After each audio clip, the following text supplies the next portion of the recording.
Tunnels and Trolls: A New Age is a tabletop RPG by Rebellion Unplugged with guidance from Ken St. Andre, Liz Danforth, and James Bear Peters. If you know anything about the history of Tunnels and Trolls, you'll know those names. Ken St. Andre created Tunnels and Trolls and has had a hand in designing every single edition that has come out, and there have been about 10 editions thus far, more or less, including this one.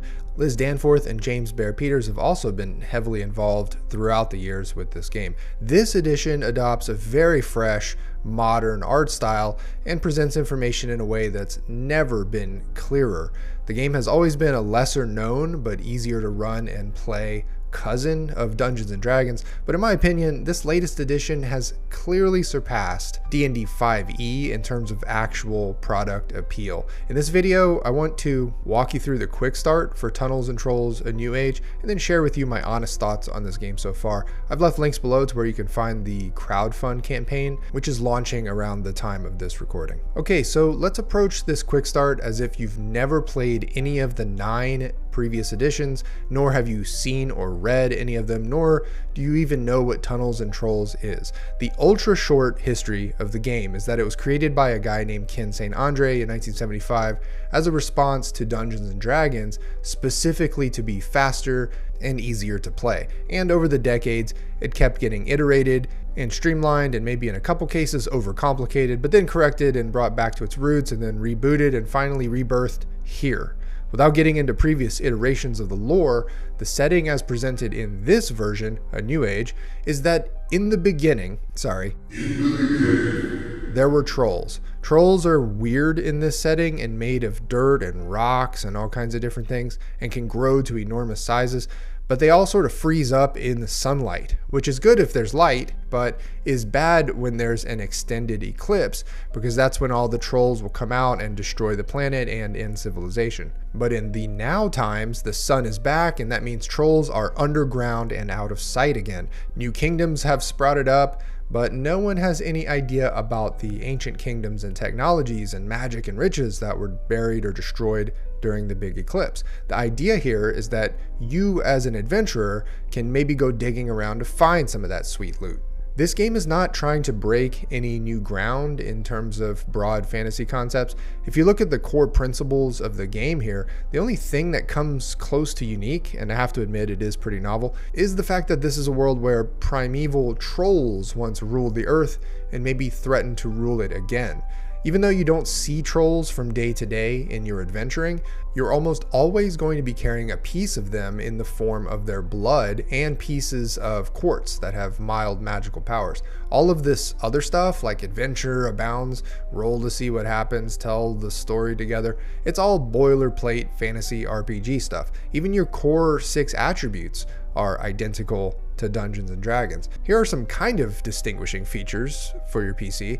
Luck points are the meta currency of the game, but they come and go at an extremely high rate, which I'll show you in a minute. Stamina is your HP, basically. It's just called stamina. And mana is your magic points. So how do the dice work in this game? This is a D6 dice pool system, where in the case of a standard check, you roll the number of D6s equal to the attribute being tested. Any 4, 5, or 6 counts as a hit, and you need anywhere from 1 to 5 hits to succeed on a standard roll. If you're opposing another character, such as attacking a monster, then you need to roll a number of hits equal to or exceeding that monster's catch-all monster rating, or MR. Or if you're arm wrestling a party member, you're just going to want to roll more hits than they do. If you roll doubles in a roll, then you have the option of making a new pool with 2 dice and roll those and add any hits to your total. Likewise, triples will spawn a new optional pool with 3 dice to add to that roll. If your roll is blessed or cursed for any reason, such as from a piece of gear, trait, talent, magic, or an environmental factor, then it changes what counts as a hit. A blessed roll counts 3 through 6 as a hit, while a cursed roll only counts a 5 or 6 as a hit. If you roll 3 6s in a single roll, that's an automatic success and your luck point pool refills completely. But here's the thing that will get you. When you're doing all of those exploding multiple rolls, you have to keep track of how many 1s you roll across all of the rolls for that check. And if you hit 3 1s, the whole check is a bust. All of your hits that you rolled get canceled, including, quite harshly, any triple sixes, and your luck point pool gets set to 1, which is all to say the exploding multiples mechanic is a blackjack style gambling system that will come up pretty frequently, which is fun. As far as combat in the game, you first roll initiative, which is your dex attribute, against a challenge of 2 by default. That means you need to roll 2 hits using your dex attribute. If you succeed, you get to go in the first phase of the round. If you don't, then you have to wait until the monsters go, and then you get to go in the third phase. Then there's a cleanup phase at the end of every round to sort effects and other stuff. So in other words, this is one of those games that sorts turns by sides, except the enemy turns are sandwiched in between the fast and slow hero turns. One really notable mechanic in combat is the threat system. The more threat points you accumulate, the more likely it is that the enemy is going to attack you on their turn. And threat does other things like interact with keywords or tags that mechanically define characters and gear. Threat points also affect how effective you are at hitting any enemy, but the max threat you can ever have at one time is 3 points. At the end of a round, if you choose to stay in a fight that is ongoing, you get the choice of either 1 stamina, which again is this game's health points, or 1 luck point plus a threat point. Luck points can be spent 1 for 1 to re-roll dice, but just think about this. At the end of every single round, you're given either free HP or meta points, all while juggling these threat points. It's a pretty novel and interesting approach to combat, one that creates a sort of wild, swingy situation every time. Oh, and just for the record, you regain luck from a variety of places, not just by staying in a fight. The flow of luck being awarded and spent in this game is really quite aggressive. Lots of fudging the dice, in other words. It was really nice to see the basic framework for character creation being offered in the quick start for this game. Usually you get a bunch of pre-generated characters and you don't know what character generation looks like until the full game comes out, but here it is. You use a single d6 for the whole process. Step 1 is roll your attributes. Your 6 core attributes are going to end up starting at either 2, 3, or 4. You can also just use this array here however you like. Step 2 is to sort out your starting luck, stamina, and mana. I have to assume that these are your maximums for each stat, even though it doesn't say that. Step 3 is to roll a background, and this right here will tell you a lot about this game's setting. We don't know too much about the setting other than trolls this, trolls that, but check this out. There are 6 common folk: humans, halflings, dwarves, elves, orcs, and goblins. Then there are some uncommon folk, which actually encompass a massive number of different possible phenotypes, which is to say, this is a zoo setting, except it doesn't get all cutesy with the names for the different animal folk. They're just named after what they are, and you get an obvious trait, and that's that. Now, as far as traits go, they are special abilities that can be used once per session.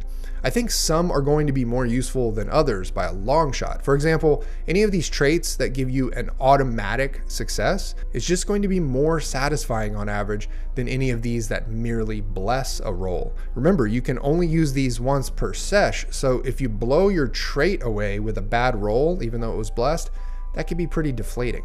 Paths are your class in this game, and by choosing one, you get a couple of starting talents. Obviously, each path's talent stack will dictate a player's core interactions with the game's core resources: luck, stamina, and the dice pool. You have Path of Might, which is like a barbarian or berserker.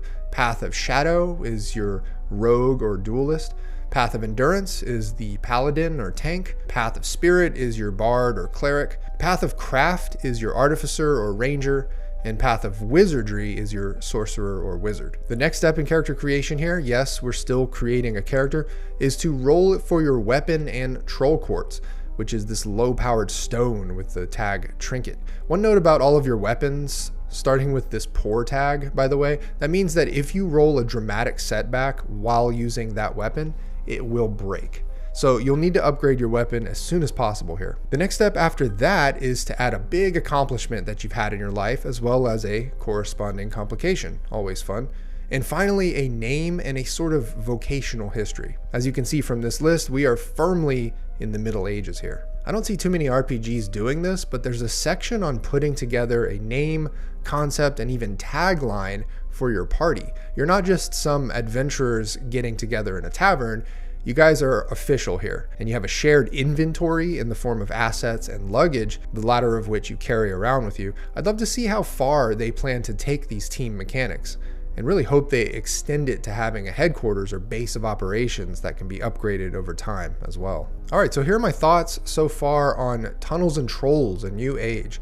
Wishlist, mechanic for extra successes on a standard roll. I'd really like to see a dedicated mechanic that rewards rolling extra successes on a standard roll beyond the basic pass-fail threshold. Better tiebreaker rules for opposed checks. I just like having rules for tiebreakers rather than having to sort it out or have nothing happen at all. Better balanced traits. A balance pass on the character traits would be nice to ensure one-time use abilities feel equally impactful across all of your choices there. HQ mechanics. I'm hoping the final release expands on party mechanics to include rules for headquarters or an upgradable base of operations.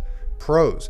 Heavy use of tags. The use of tags on potentially everything, including PCs, NPCs, enemies, and all of your gear, allows for a fairly deep mechanical variety without requiring complex rules. Simplicity of the dice. Using a D6 dice pool makes the core resolution mechanic simple to learn and fast to execute. Blackjack style dramatic setback mechanic. The 3 1s system adds a great sense of tension by creating this blackjack style gambling risk with many of your rolls. Threat points. The threat point system offers a novel way to manage enemy aggro and tactical positioning during combat. But that's just what I think. I'd love to hear your thoughts and feelings on this game so far, and if you plan to back it. I'd also love to hear about your experiences with prior versions of Tunnels and Trolls down in the comments. Links for everything are below, and remember to like and subscribe for more RPG reviews, and join the channel as a member for exclusive videos and content. I'll see you in the next one.